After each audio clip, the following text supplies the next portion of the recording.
sitting at the dining table across from each other. Matt reaches over to the phone and presses a button. Is it on? And we are live. Welcome everyone to Quarantine Puzzle Marathon. Yay. We will be working non-stop until we finish 2 puzzles. Some of you may be wondering why we would embark on such a crazy-ass endeavor. And why we would broadcast it live on social media. Because if this quarantine has showed us anything, it's that we can't focus and finish anything. So I've come up with a task with a definitive endpoint, and social media will keep us honest. Viewers, you don't have to watch the entire thing.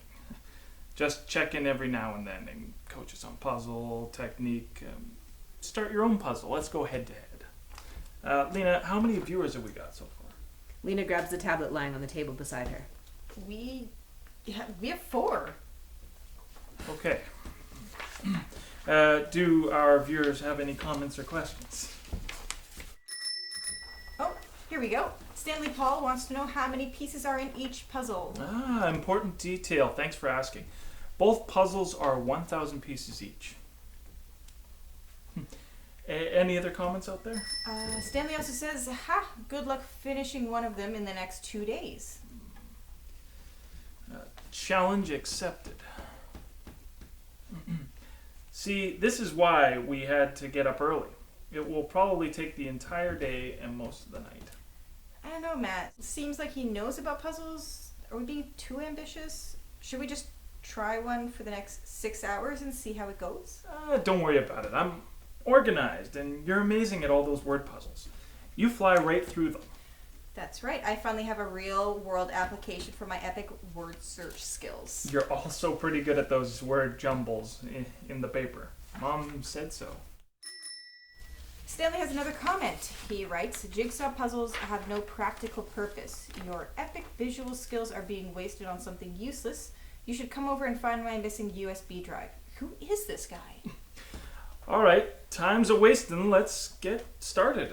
I am opening the first box. He reaches down to retrieve the top box, opens it, and pours the pieces on the table.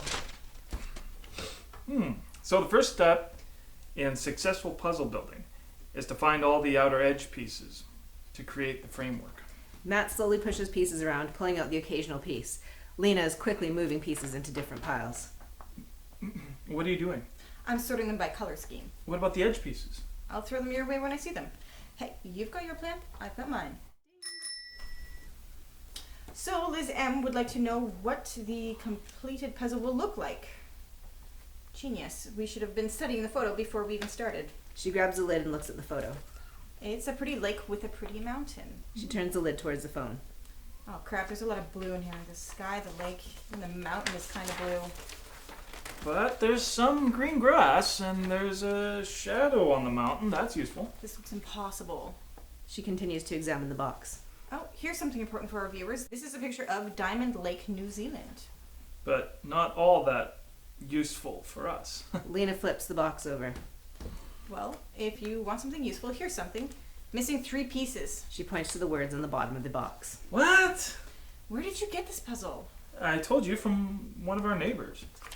Matt looks cagey. Lena narrows her eyes. It was left on the shelf in the parking garage. Oh, you mean the shelf where everyone leaves shit they don't want but can't be bothered to dispose of properly? The same shelf which I banned you from taking any more useless stuff. The boxes looked new, and it's not all junk. Remember the butter dish? We still use that. Think of them as just pre-shared experiences worthy of another experience. Oh, like that nice looking urn you brought up. Remember when I finally opened it 4 months later, we found ashes inside? Ashes! We got a whole lifetime of someone else's pre-used experiences. And then when I returned it to the shelf with a very heartfelt note, no one would take it back. I'm pretty sure the urn came from that old lady apartment, the one who got shipped to the home. Her nephew just got rid of all of her stuff. He didn't care. But I got the urn for you. I thought you'd like it for Halloween. You love decorating. We have a dead person in the hallway closet. And it probably came with a ghost. You can never find your keys since it's been there. It could just be cigarette ashes. If it upsets you so much, why don't you just get rid of it? donate it or throw it in the garbage. I can't believe you suggested something that could cause even more trouble. Seriously, you know nothing about the paranormal. Did you even read my Facebook posts? I like all of your posts. Why don't we see what our audience has to say? This should be fun. First comment is from your mother.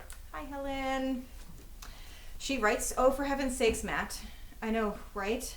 And Heather says we can order a brand new puzzle online." Matt looks completely offended by the idea.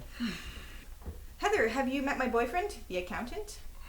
Also, Stanley Paul, our most prolific contributor, writes that at this rate it should take you 36 hours to finish one puzzle that is only 997 pieces. Matt grabs the tablet and starts scrolling. Finally, we have a useful comment from Liz M. "Don't you have another puzzle you can do?" Thank you, Liz. We certainly do have another. Matt picks up the other box on the floor, holds it up to the camera, and then shows it to Lena.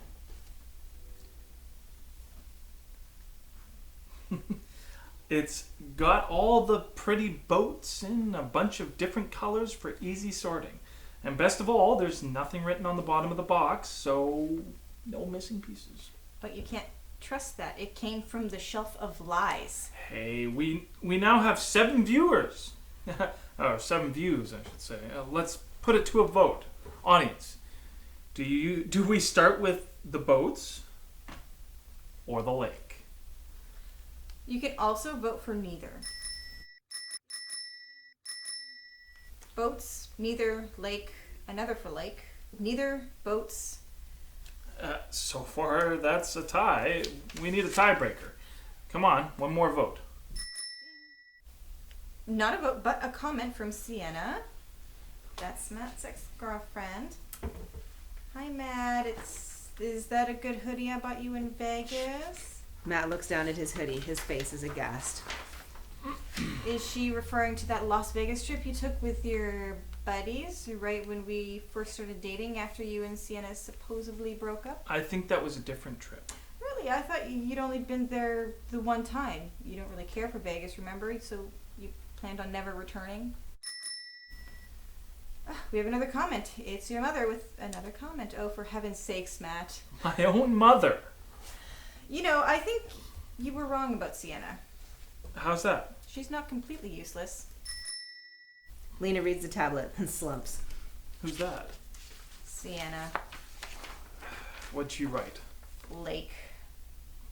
Diamond Lake puzzle wins. Scene 2. Matt and Lena are once again sitting at the dining table. A partially completed puzzle is on the table, as well as 4 beer bottles. Matt is wearing a different hoodie. Lena is holding up a magnifying glass to the puzzle. I don't know why they call it Diamond Lake. It's not even in the shape of a diamond. It looks more like a bell. Maybe they found diamonds in it. Wouldn't that be amazing? Just finding a diamond one day, like it's your birthday and you wake up and find this box on your pillow that has a diamond in it. Or an emerald would be even more amazing. Sapphires are nice too. Lena steals a glance at an impassive Matt and rolls her eyes. She puts down the magnifying glass and tries to put a piece into an empty spot in the puzzle. Oh, you motherfucker, why don't you fit? You look like you should fit. Why do you have to be this little bit off? Fuck you. Oh, look. Stanley Paul has returned to commenting. He writes, "I can't believe you're still doing this. Thought the whole Vegas affair would have ended everything." Well, Stanley, where have you been for the last 4 hours? You see, all of it got quickly resolved with my former friend and coworker revealed that when Matt and I were on a brief break, I slept with my boss. It's not really resolved. I haven't worked there for years, and I haven't seen him since I left. But you worked there for a year after your little fling. Not even a year. It never happened again because we got back together. So really, why are we holding grudges? I guess, if you've forgiven me about Sienna. Thing is, I'm not all that impressed with the reason you gave me for still going on that trip, because the tickets and the car rental were non-refundable. Like, I can totally see you contemplating that side of it, but it's still a bad reason. However, if I'm being honest, I think I knew about you and Sienna in Las Vegas. I ran into one of your friends shortly after and asked him how he liked Vegas. Guess he forgot he was one of your alibis, or you forgot to tell him he was because he had no idea what I was talking about. But you never said anything to me. I don't know. Guess I was waiting for you to tell me. And then shortly after my dad died, you were so good to me during that time. Really, really rough time. I kind of forgave it. Or maybe I didn't really, because in the moment we decided to take a break. A 72-hour break. I can't believe you slept with Bob. He's so obnoxious. He's got the personality of a used car salesman. Well, he is director of sales. Regardless, it wasn't planned. It was convenient, and we never spoke of it again. He even stopped being totally obnoxious around me. He must have been shitting his pants that I would have told anyone. Every time I came out of the HR department, he looked panic-stricken. I obviously would go to the HR department of all the times for no good reason. And you did this for how long? Until he had a heart attack. Anyway, all this stuff happened over 5 years ago. We weren't all that committed back then. I think you and I have come a long way. True. We have a mortgage together now. There's my accountant. She throws a puzzle piece back into a pile. I think that bit of sky has to be the one missing piece. There are no more sky blue pieces that fit. I've tried all of them. It's big, gaping hole in an otherwise perfectly beautiful sky. It's so distracting. Well, we can make a piece from the box. Will it even look right? Can we make a perfect fit? We can come close to a perfect fit, but it will look even better because we can draw anything we want in that piece, like a bird. Or a UFO. Ooh, all right. Also, if there's a missing piece in the lake, you can put a shark in it. No. It has to be a lake monster. A small Loch Ness head would be subtly convincing. And we can put Bigfoot in the mountain, hiding behind the tree. Ah, there's my team player. Hey, did you put these 3 pieces together? No, they came out of the box that way. Well, we can't leave them together Why not? because that's cheating. Are you calling me a cheater? No, I'm not. I'm really not. Fine, separate them if you need to. I'm hungry. What do you feel like? Pasta. With bacon and asparagus. Maybe in a cream sauce. So glad we're eating carbs and dairy again. My belly has never been happier. But I'd have to stop working on the puzzle for at least an hour. That's fine. Really? What about the marathon? What about our live feed? Well, just turn it off. Resume later. Can we do that? But we're up to 14 viewers and 217 likes. All right, folks. We're taking a 2-hour break for lunch. I recommend that you all do the same. Call your mom too. Let her know you're not about to get a divorce. Matt presses a button on his phone. You know, it never occurred to me that we could just do that. Shut off our live feed. I thought we were committed to the bitter end.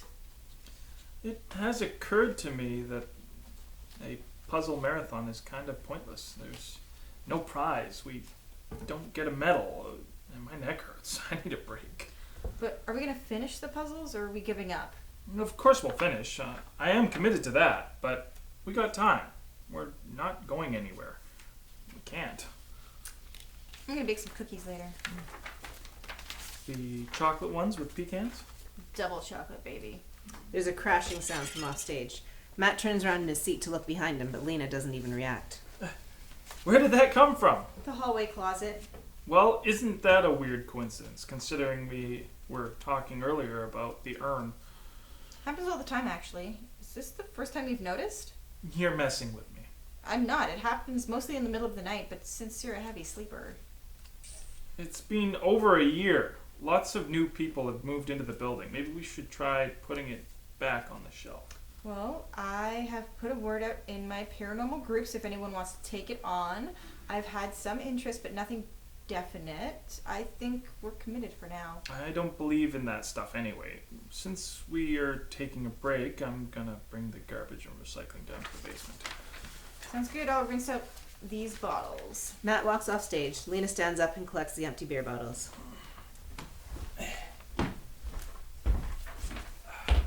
Lena, where the hell are my keys?